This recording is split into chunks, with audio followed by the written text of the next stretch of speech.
নজর রাখবো পরবর্তী খবরের দিকে। চলো সংসদে, সেখানে পুলিশের সংসদ অভিযান ককরোচ জনতা পার্টির, আর সেই অভিযানে পুলিশের বাড়তি বল প্রয়োগ, এই প্রশ্ন উঠেছিল সুপ্রিম কোর্টে।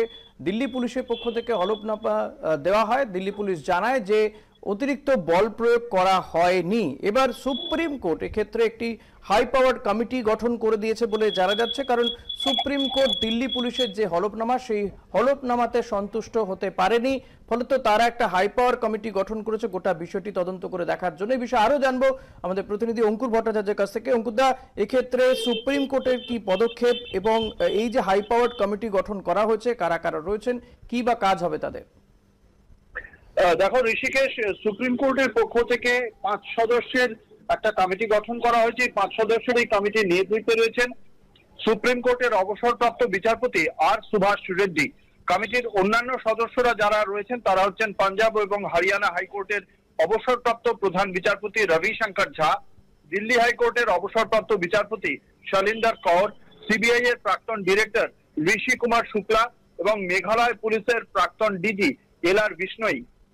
গত 20 জুলাই যে ঘটনা ঘটেছিল, সেই ঘটনায় মহিলাদের যে সমস্ত বিক্ষোভকারীরা ছিলেন তাদের শারীরিক নিগ্রহ করা হয়েছিল কিনা সেইটা দেখা প্রায়োরিটি থাকবে, অগ্রাধিকার থাকবে এই কমিটির।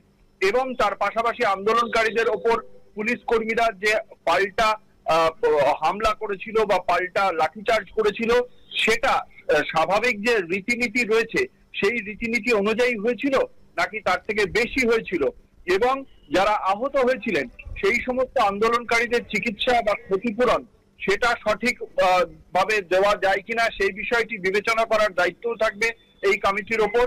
বিশেষত এখানে পুলিশের যে কি ভূমিকা ছিল সেটা দেখাই গুরুত্ব পাবে এই কমিটির পক্ষ থেকে। এবং সেক্ষেত্রে এরা পুরো রিপোর্টটা দেবে শীর্ষ আদালতে। শীর্ষ আদালত সেই রিপোর্টটা দেখার পর তারপরে তার ভিত্তিতে বিচার করবে।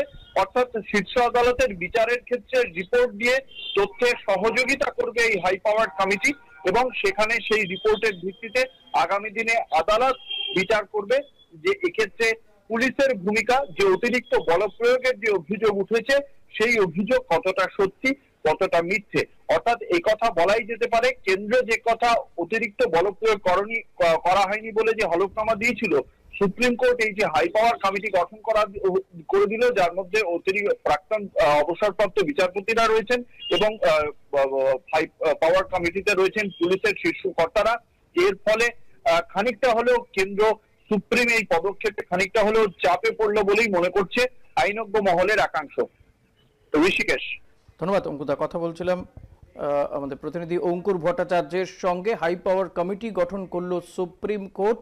চলো সংসদ যে অভিযান ছিল ককরোচ জনতা পার্টি, সেই অভিযানে পুলিশি বল প্রয়োগের অভিযোগ, যদিও পুলিশের পক্ষ থেকে হলফনামা দিয়ে জানানো হয় যে অতিরিক্ত বল প্রয়োগ তারা করেনি। এই নিয়ে কিন্তু হাই পাওয়ার কমিটি গঠন করে দিয়েছে সুপ্রিম কোর্ট।